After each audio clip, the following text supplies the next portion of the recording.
Polisi kini sedang menyelidiki proses perekrutan seorang terapis yang ditemukan tewas di lahan kosong di kawasan Pejaten, Pasar Minggu, Jakarta Selatan, Kamis 2 Oktober 2025. Menurut Kapolres Metro Jakarta Selatan, Kombes Nikolai Ari Lilipali, proses penyelidikan dilakukan guna memastikan seperti apa korban bisa direkrut dan bekerja di Delta Spa yang lokasinya tak jauh dari korban ditemukan. Penyelidikan ini dilakukan menyusul dugaan adanya praktik eksploitasi anak di tempat spa tempat korban bekerja. Hal ini dijelaskan Nicholas kepada wartawan Minggu 12 Oktober 2025.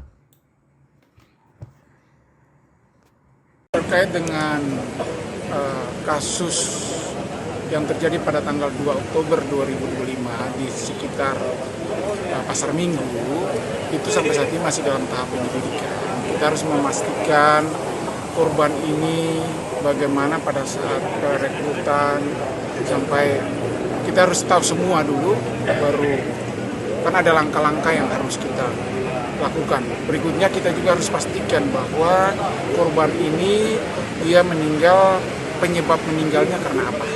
Itu harus kita pastikan dulu.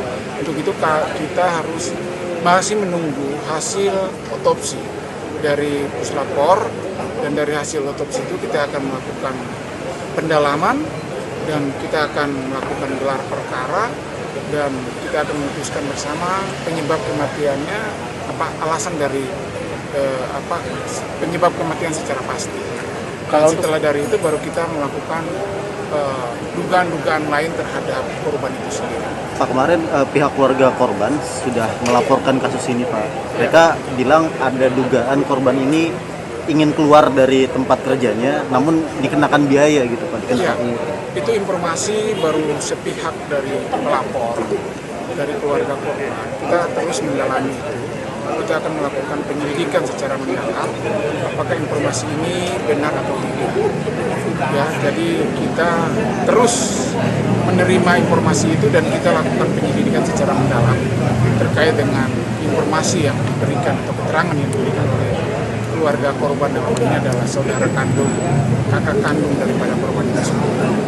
Tapi kalau untuk dugaan eksploitasinya ini kan, apalagi korban masih anak, ini sudah sejauh apa sih, Pak? Jadi kita tetap masih melakukan penyelidikan. Kita menggunakan pasal eksploitasi anak, TPPO, pasal 2 Undang-Undang TPPO, dan juga perlindungan anak, Undang-Undang perlindungan anak. Jadi kita pastikan dulu dia pada saat dia mendaftar itu bagaimana, ya kan? Dia menggunakan identitasnya dia yang sesungguhnya ataukah tidak. Jadi ini semua yang kita sedang lakukan penyelidikan untuk mengungkap ini semua. Untuk pemilik deltanya sudah diperiksa ya, Pak?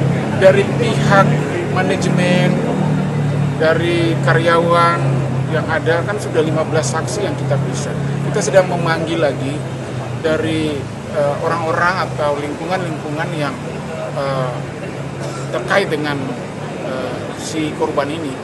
Jadi yang sementara ini keterangan yang sudah kita ambil adalah dari saksi berjumlah 15 orang, dari teman sesama terapisnya, dari manajemen perusahaan itu sendiri, ataupun dari orang-orang seperti security dan sebagainya. Jangan lupa subscribe ya.